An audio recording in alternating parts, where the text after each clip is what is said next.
Assalamualaikum warahmatullahi wabarakatuh. Alhamdulillah, kami panjatkan kehadirat Allah Subhanahu wa taala pada kesempatan kali ini, dan ini juga menjadi tugas UAS dari dosen pengampus saya, yaitu Ibu Kusmawati.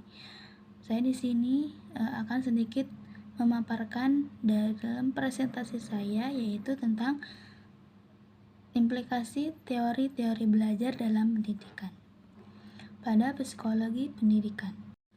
Perlu kita ketahui bahwasanya pendidikan modern terus berkembang untuk memenuhi berbagai kebutuhan siswa, dan seiringnya bertambah kemajuan ilmu pengetahuan, muncul berbagai teori belajar yang menjelaskan bagaimana siswa memproses informasi dan mengembangkan pengetahuan. Proses penerapan teori-teori ini dalam pendidikan memberikan berbagai pendekatan untuk membantu siswa mencapai potensi maksimal mereka masing-masing. Baik, langsung saja ke pembahasan yang pertama, yaitu teori behaviorisme. Seperti yang kita ketahui bahwasanya teori ini lebih menekankan bahwa pembelajaran itu terjadi melalui interaksi antara stimulus dan respon. Nah, apa sih stimulus dan respon itu?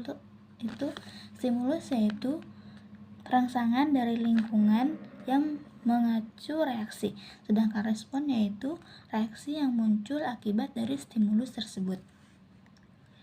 Teori behaviorisme mengimplikasikan bahwa pembelajaran adalah hasil dari interaksi antara stimulus dan respon yang diperkuat oleh pengalaman, latihan, dan penguatan. Dalam konteks pendidikan, implikasi ini mendorong metode pengajaran yang sistematis, berbasis reward and punishment, serta fokus pada hasil yang dapat diamati. Nah, setelah terjadinya antara stimulus dan respon tadi dapat diperkuat lagi oleh latihan-latihan dan pengalaman yang diulang-ulang. Nah, maka itu akan membantu memperkuat hasil dari stimulus dan respon tersebut. Nah, penerapannya yaitu guru dapat menggunakan metode seperti pengulangan, penguatan untuk meningkatkan perilaku belajar yang positif, dan seperti memberikan pujian, bintang penghargaan atau skor tambahan untuk siswa yang aktif dan rajin. Dan itu juga menjadi respon buat anak yang kurang rajin di kelas, supaya mereka bisa menjadikan temannya ini sebagai motivasi mereka dalam belajar. Yang kedua yaitu teori kognitif. Implikasi teori kognitif dalam pembelajaran yaitu menekankan pentingnya proses mental, seperti pemahaman pemrosesan informasi dan berpikir kritis. Pembelajaran juga harus dirancang untuk membangun pengetahuan mereka sendiri. Nah, tugas guru di sini yaitu perlu menyediakan lingkungan yang mendukung eksplorasi dan pemecahan masalah mereka, seperti menyediakan alat bantu visual dan pengajaran berbasis proyek. Itu dapat meningkatkan pemahaman siswa. Nah, dampak ini juga menjadikan pendidikan yang lebih relevan dan efektif untuk kedepannya. Juga yaitu teori konstruktivisme. Implikasi pada teori konstruktivisme dalam pembelajaran lebih menekankan bahwa pengetahuan dibangun oleh siswa itu sendiri melalui interaksi dalam lingkungan dan pengalaman mereka. Nah, peran guru di sini tidak hanya mentransfer pengetahuan saja kepada mereka, tetapi juga sebagai fasilitator yang membantu mereka membangun pemahaman melalui bimbingan dan diskusi. Peserta didik juga diajak untuk menjelaskan masalah nyata yang relevan sehingga dapat meningkatkan keterampilan berpikir kritis mereka.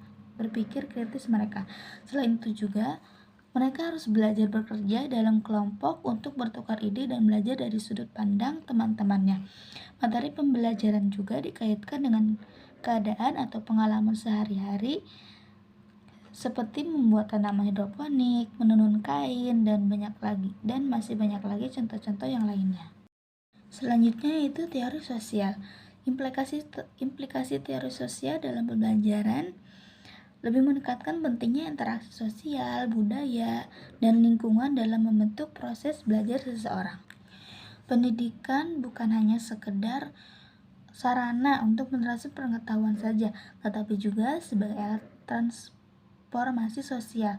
Pendidikan juga berfungsi untuk mentransmisikan norma, nilai, dan budaya masyarakat pada generasi berikutnya. Sekolah juga menjadi sarana integritas sosial dan menciptakan solidaritas sosial. Dengan memahami teori-teori sosial ini, seorang pendidik dapat menciptakan sistem pendidikan yang lebih adil, relevan, dan sesuai dengan kebutuhan masyarakat tersebut. Selanjutnya yaitu teori humanisme. Implikasi teori humanisme dalam pembelajaran yaitu menekankan pentingnya memahami manusia secara keseluruhan, menghargai potensi individu, dan menciptakan lingkungan yang mendukung pertumbuhan pribadi mereka masing-masing. Pembelajaran yang dirancang berdasarkan kemampuan, minat, dan kebutuhan siswa masing-masing. Selain itu juga, siswa dilibatkan dalam pengambilan keputusan terkait proses belajar dan harus menciptakan lingkungan belajar yang lebih positif. Pengembangan potensi individu pada setiap siswa juga seharusnya dihargai sebagai individu yang unik, dengan potensi yang berbeda-beda, seperti memberikan kebebasan kepada mereka untuk memilih proyek berdasarkan bakat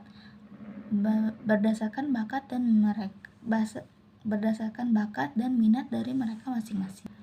Maka dari itu, pendidikan tidak hanya fokus pada kemampuan akademik saja, tetapi juga pada pengembangan karakter, emosi, dan kreativitas siswa. Selanjutnya itu teori konektivisme. Implikasi teori konektivisme dalam pembelajaran mengacu pada pandangan bahwa pembelajaran terjadi melalui jaringan koneksi yang terbentuk antara individu, informasi, dan teknologi. Teori ini juga menganggap bahwa pengetahuan tidak hanya berada dalam pikiran individu, tetapi juga tersebar dalam jaringan sosial dan teknologi yang saling berhubungan.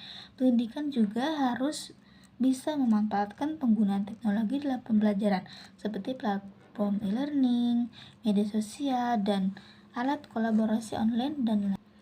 Mengenalkan juga pada siswa sumber daya digital seperti kursus daring atau forum diskusi seperti Zoom, Google Meet, Classroom, dan lain-lain. Selain itu, siswa juga harus belajar untuk berkolaborasi dengan ide dalam komunitas sendiri atau dalam jaringan yang relevan dengan minat mereka masing-masing.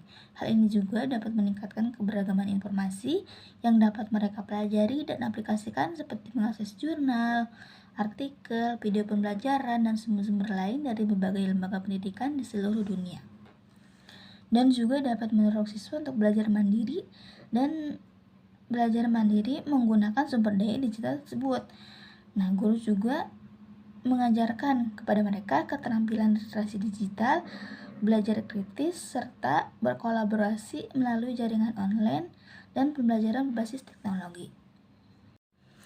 Pada dasarnya, teori-teori belajar seperti behaviorisme, kognitivisme, konstruktivisme, teori sosial, humanisme, dan konektivisme memiliki peran besar dalam dunia pendidikan masing-masing. Setiap teori memberikan pendekatan yang berbeda untuk mencapai tujuan pendidikan yang optimal sesuai dengan cara siswa memproses informasi tersebut. Mungkin ada siswa yang mereka lebih nyaman pada teori behaviorisme atau teori-teori lainnya. Dengan memahami teori-teori ini, pembelajaran jadi lebih interaktif, relevan, dan membantu siswa mencapai potensi maksimal mereka masing-masing. Mungkin hanya itu saja yang dapat saya sampaikan. Mudah-mudahan bisa diambil manfaatnya. Kurang lebihnya mohon maaf. Wassalamualaikum warahmatullahi wabarakatuh.